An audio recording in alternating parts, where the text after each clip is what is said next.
अपने बेबाक व दमदार समाचार के रूप में पहचान बनाने वाले सत्यम न्यूज की एक और खबर का बड़ा असर हुआ है। आपको बता दें कि औराई इलाके के ऊगापुर से मानिकपुर जाने वाली सड़क जो एफसीआई गोदाम रौरी तक जाती है, यह मार्ग काफी समय से बदहाल हालत में पड़ी थी। इसी सड़क की दुर्दशा को लेकर सत्यम न्यूज ने पिछले दिनों खबर को प्रमुखता से चलाया था और छापा भी था। खबर का असर यह हुआ कि भदोही जिले के लोक निर्माण विभाग ने इस जर्जर सड़क की सुधि ले ली है और सड़क पर गिट्टी डालकर इसका निर्माण कार्य शुरू कर दिया गया है।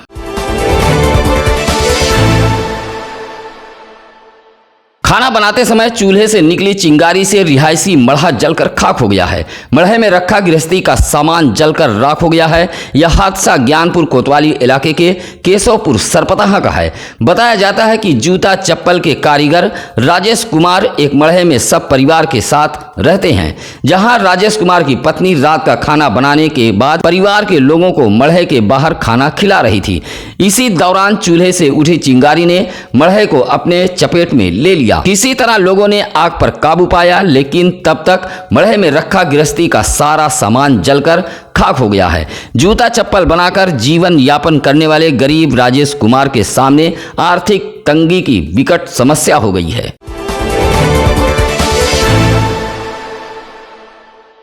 समाजवादी युवजन सभा के राष्ट्रीय महासचिव उदय प्रकाश यादव 2022 विधानसभा चुनाव को लेकर यूपी भ्रमण पर हैं। शुक्रवार को भदोही पहुंचे राष्ट्रीय महासचिव उदय प्रकाश यादव ज्ञानपुर स्थित समाजवादी पार्टी कार्यालय पर संगठन विस्तार पर चर्चा की। उन्होंने पार्टी के युवा नेताओं को 2022 में होने वाले विधानसभा चुनाव का मंत्र भी दिया है। कहा कि नौजवान पूरी तरह बूथ स्तर पर जुट जाएं। कहा कि एक बूथ पर 10 यूथ रहें। उन्होंने कहा कि उत्तर प्रदेश में सपा की सरकार बनने के लिए नौजवान जुट जाएं। इस दौरान एक नई पहल, एक नई कोशिश के कृष्णा यादव ने युवजन सभा के राष्ट्रीय महासचिव को वृक्ष भेंट किया है। इस मौके पर सपा के निवर्तमान जिलाध्यक्ष विकास यादव, अजीत यादव, बाबा बिंद, संतोष यादव आदि मौजूद रहे।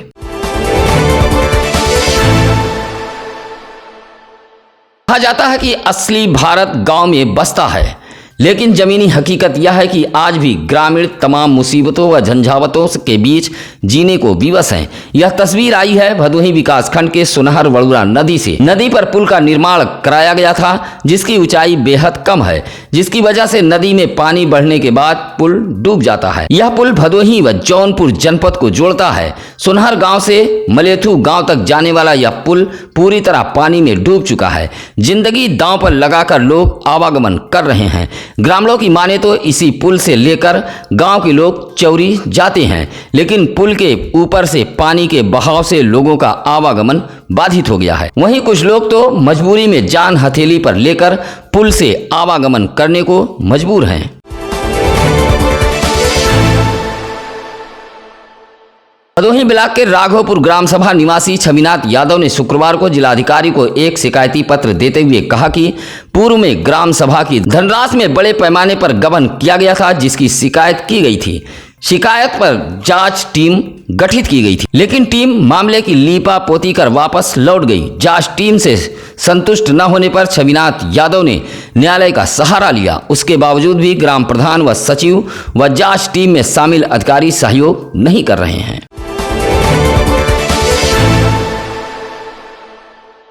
सुरियामा इलाके के 52 बीघा तालाब पर शुक्रवार को बहुजन समाज पार्टी ने पिछड़ा वर्ग सम्मेलन का आयोजन किया था, जिसमें मुख्य अतिथि प्रदेश अध्यक्ष भीम राजभर रहे। इस दौरान प्रदेश अध्यक्ष भीम राजभर ने कहा कि कार्यकर्ता 2022 के विधानसभा चुनाव की तैयारियों में जुट जाएं, साथ ही सेक्टर बूथ कमेटी बनाने का तथा पार्टी के ढांचे को मजबूत करने की रणनीति तय करें। कहा कि जुल्म के खिलाफ आवाज उठाना बसपा की पहचान है। कार्यकर्ता पार्टी के रीढ़ होते हैं, ऐसे में अपने दायित्व का बाखूबी से निर्वहन करना होगा। तेजी से बढ़ रहा अपराध आम जनता के लिए मुसीबत बनता जा रहा है। इस मौके पर जिलाध्यक्ष राजेश गौतम के अलावा जिलाजीत गौतम, कमलेश यादव, कृष्ण कुमार पाल, रतनलाल यादव, अशोक बिंद मौजूद रहे।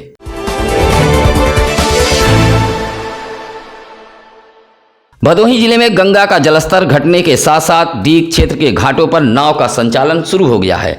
इससे गंगा पार आने जाने वाले लोगों ने राहत की सांस ली है। आपको बता दें कि गंगा का जलस्तर बढ़ने के बाद नाव संचालन पर पूरी तरह जिला प्रशासन ने रोक लगा दी थी, जिससे नाविकों के सामने रोजी रोटी की दिक्कत खड़ी हो गई थी। हालांकि नाविकों ने नाव का संचालन शुरू कर दिया है। संचालन शुरू होने के बाद लोगों ने राहत की सांस ली है। बेरोजगार बैठे नाविकों की भी रोजी रोटी चलने लगी है।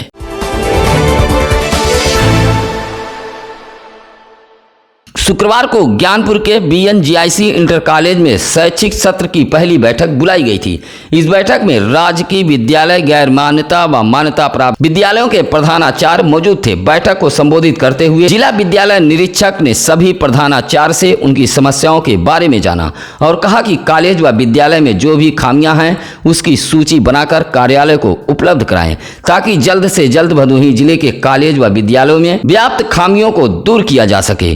प्रधानाचार्य से जिला विद्यालय निरीक्षक ने कहा कि अगर उनकी कोई भी समस्या है तो सीधे मुझसे आकर कार्यालय में संपर्क करें और हाई स्कूल व इंटर के जो भी एडमिशन फॉर्म है उसको तत्काल भरवाकर जमा करें।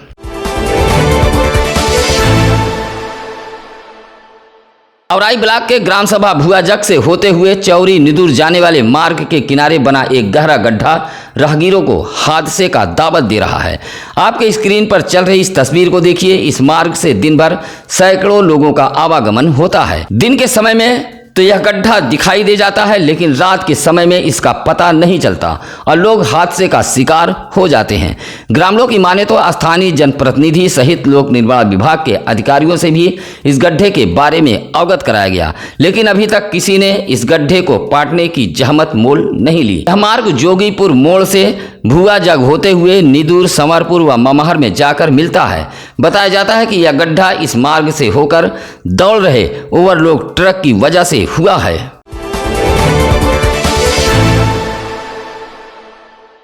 शुक्रवार को मुख्य चिकित्सा अधिकारी डॉक्टर संतोष कुमार चक व स्टोनो रोहितास दुबे ने भदोही शहर के महाराजा बलवंत सिंह राजकीय चिकित्सालय परिसर में निर्माणाधीन ऑक्सीजन प्लांट की हकीकत परखी है। ठेकेदार को चेताया कि 2 दिन के अंदर प्लांट के सभी कार्य पूरे कर लिए जाएं। किसी भी मामले में लापरवाही बर्दाश्त नहीं की जाएगी। इसी तरह चौरी इलाके के मानिकपुर में निर्माणाधीन CSC के कार्यों का भी CMO ने निरीक्षण किया है।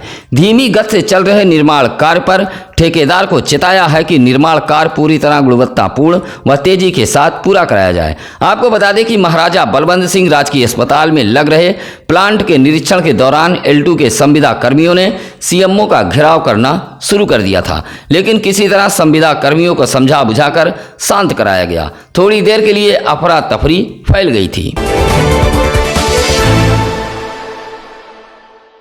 गोपीगंज राष्ट्रीय राजमार्ग के गिराई के समीप हजरत शेख शहीद बाबा निजामुद्दीन का सालाना उर्स शुक्रवार को शानो शौकत के साथ एहतराम पूर्वक मनाया गया। सुबह कुरान खानी के बाद शुरू हुआ जियारत का सिलसिला देर शाम तक चलता रहा।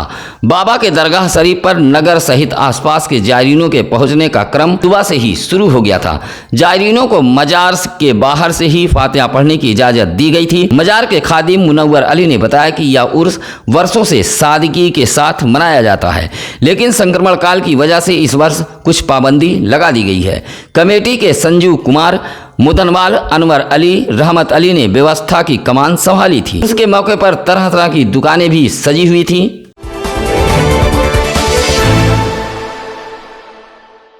औराई थाना इलाके के नहरतुंगा गांव के समीप एक तेज रफ्तार ट्रक ने मोपेड में टक्कर मार दी, जिससे पद्मनाथ दुबे नामक 65 वर्षीय वृद्ध की मौत हो गई। मृतक के बेटे अवनीश कुमार दुबे की तहरीर पर औराई पुलिस ने ट्रक चालक अवधेश यादव के खिलाफ मुकदमा दर्ज कराया है। बताया जाता है कि पद्मनाथ दुबे अपनी मोपेड बाइक से नहरथुंगा अपने घर से औराई बाजार की तरफ जा रहे थे। तभी घर से थोड़ी दूर नहरथुंगा के समीप एक तेज रफ्तार ट्रक ने मोपेड में टक्कर मार दी, जिससे पद्मनाथ दुबे की मौत हो गई। पुलिस ने शव को कब्जे में लेकर पोस्टमार्टम के लिए भेज दिया है।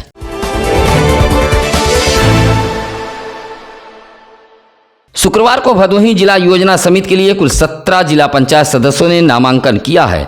कलेक्ट्रेट पर सुबह 11 बजे से शाम 3 बजे तक नामांकन प्रक्रिया चलती रही। 4 बजे से पर्चों की जांच हुई, जिसमें समस्त पर्चा सही पाया गया है। 31 अगस्त को पर्चा वापसी की तारीख तय की गई है। सहायक निर्वाचन अधिकारी अरविंद कुमार की देखरेख में नामांकन प्रक्रिया संपन्न हुई है। अभिलेखों की जांच के बाद सभी पर्चे सही पाए गए हैं। भदोही जिले की तमाम छोटी बड़ी खबरों को देखने के लिए आप सत्यम न्यूज वेब टीवी को सब्सक्राइब करें।